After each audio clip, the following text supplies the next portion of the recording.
My name is Mary Poffenroth, and these are my Dynamic Dozen pro tips for creating your best online class. Number 1, organization is top priority. Things need to be overtly clear because students will usually spend way too much time being frustrated with the delivery and not focusing on the content. Showing a clear roadmap to success means having the content front-loaded so that students can see the map from the beginning to the end. This also means having clear deadlines and communicating your expectations of exactly how students achieve that coveted A grade. Number 2, reach out to registered students a week before classes actually begin. This is sometimes referred to as onboarding. Many students are anxious about taking an online class, so it's essential to send out a welcome email a week before classes actually begin. My welcome email includes a quick video that talks about the course in kind of broad strokes and a copy of the syllabus. I also cue them to make sure their Canvas sign-on works and to come back on the first official day of class. Hearing from the instructor helps to alleviate the stress of taking an online course, especially for those students that may be new to the format.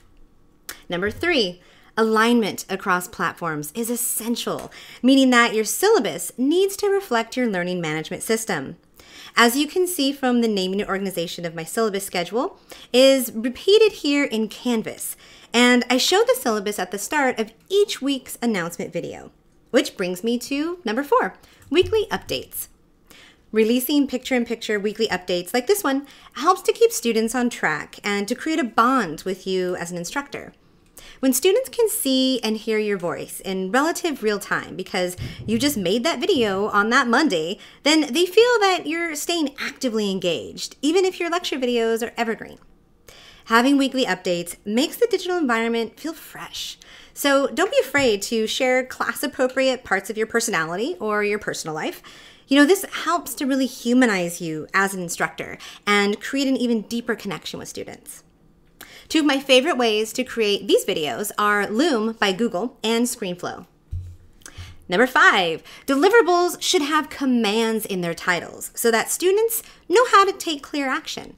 It's important to draw attention to exactly what is absolutely required, and if there's content that is recommended but not required, being clear on that and what it is.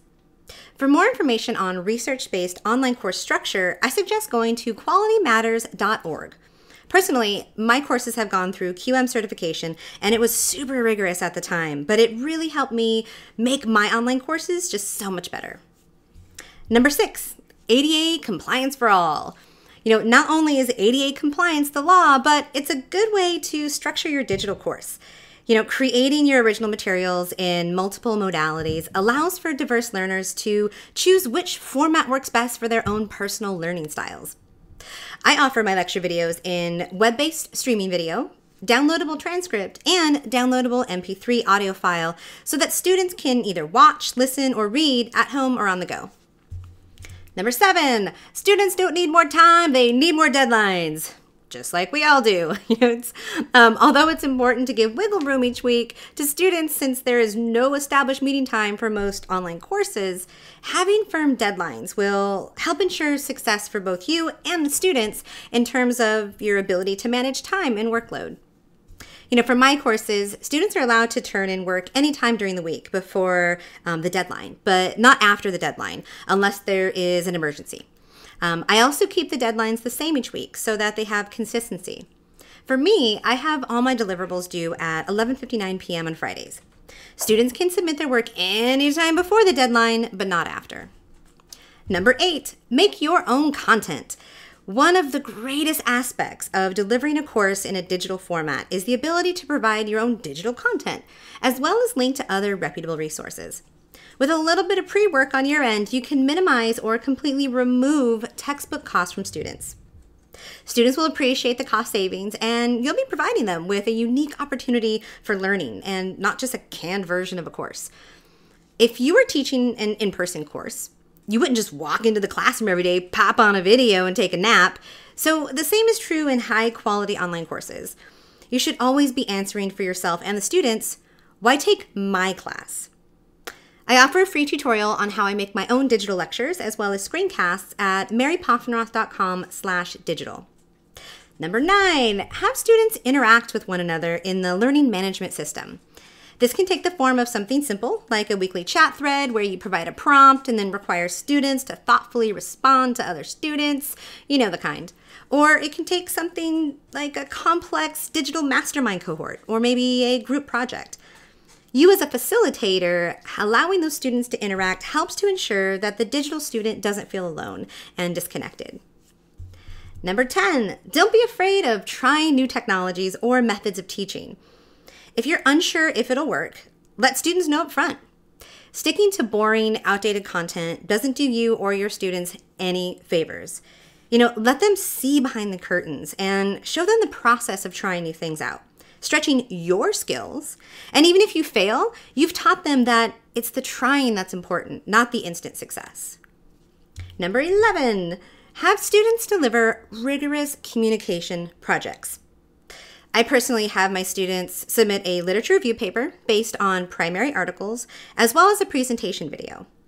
In addition to learning the content, learning how to create diverse communication offerings will help serve all students, no matter what life path they're on. And finally, number 12, be available but have boundaries. Taking on a digital course as the instructor is a different set of rules than being an in-person instructor. So you generally are going to need to be available more online and quickly respond to student issues and questions. However, balance and really protecting your personal time is key. Providing in the syllabus when you'll respond to messages during the day and when you will not will help students manage their own time and expectations of interaction. During business hours, I generally respond to student emails within 2 to 4 hours. I've personally been teaching digital courses since 2008, and they are by far one of my favorite ways to connect with students. Just like any in-person class, some online courses are terrible, and some are deeply engaging and transformative. It's up to us to choose which one we want to deliver.